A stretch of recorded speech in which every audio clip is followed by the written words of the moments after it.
Bana, Henderson afunguka kuhusu kuondoka Liverpool. Ilikuwa kama kuachana na mpenzi. Jordan Henderson amefunguka kuhusu kuondoka kwake Liverpool, akieleza kuwa ilikuwa vigumu sana na alihisi kama kuachana na mpenzi wake. Nahodha huyo wa zamani wa Liverpool alijiunga na klabu ya Al Ettifaq ya Saudi Arabia Julai mwaka 2023, hatua ilizua mjadala mkubwa na kumaliza miaka 12 ya kuitumikia Liverpool. Akiwa Anfield, kiungo huyo alitoa mataji ya Premier League, ligi ya mabingwa Ulaya, FA, kombe la ligi mara 2 na kombe la dunia la klabu.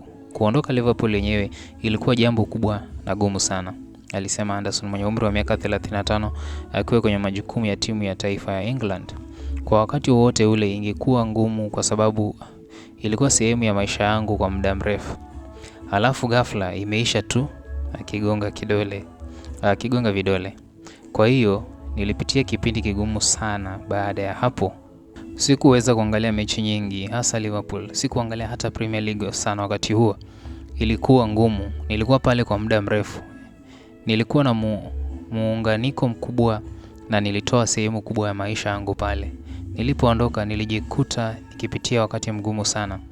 Nadhani chochote kilichofanya au nilikokwenda, nilihisi kama kuachana na mpenzi. Ilikuwa ngumu, na nadhani akiwauliza wachezaji wengi waliowahi kuondoka klabu, si Liverpool tu, lakini ukiwa sehemu ya klabu kwa muda mrefu na una muunganiko na wa kihisia, iwe unastaafu au unahama, kwa kipindi fulani huwa ni ngumu, lakini muda unavyopita mambo hubadilika, unaendelea mbele. Lakini ningesema hicho ndicho kipindi kigumu zaidi kwangu. Henderson alidumu kwa chini ya miezi 6 Al Ettifaq kabla ya kujiunga na Ajax Januari mwaka 2024. Kisha alirejea Premier League msimu huu wa joto na kujiunga na Brentford. Alipoulizwa kama uhamisho wake kwenda Saudi Arabia ulikuwa kosa, Henderson alisema, sidhani kama hiyo ndio sababu ile nifanya nikose Euro. Nilipokuwa Saudi Arabia nadhani nilihudhuria kila kambi ya timu ya taifa kabla ya Euro. Kwa hiyo sidhani kama hiyo ndio sababu. Nikitazama nyuma labda ningefanya maamuzi tofauti. Lakini kwa wakati huo ndivyo nilivyohisi, na uamuzi niliofanya ulikuwa sababu mbalimbali ambazo ni mimi tu ninazozijua, na mwishowe nilijaribu kufanya jambo sahihi. Nilidhani ilikuwa bora kufanya hivyo wakati huo na kisha kurudi Ulaya na kucheza Ajax, klabu ambayo nilifurahia sana. Ni klabu nzuri, watu wazuri,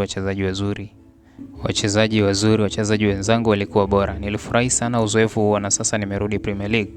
Nimefurahia kurudi na kushindana katika ligi bora zaidi duniani. Kwa hiyo unaweza kutazama nyuma na kusema labda ningefanya hivi tofauti au vile tofauti. Lakini yote hayo ni sehemu ya mimi ni nani, na kulikuwa na sababu za kufanya hivyo.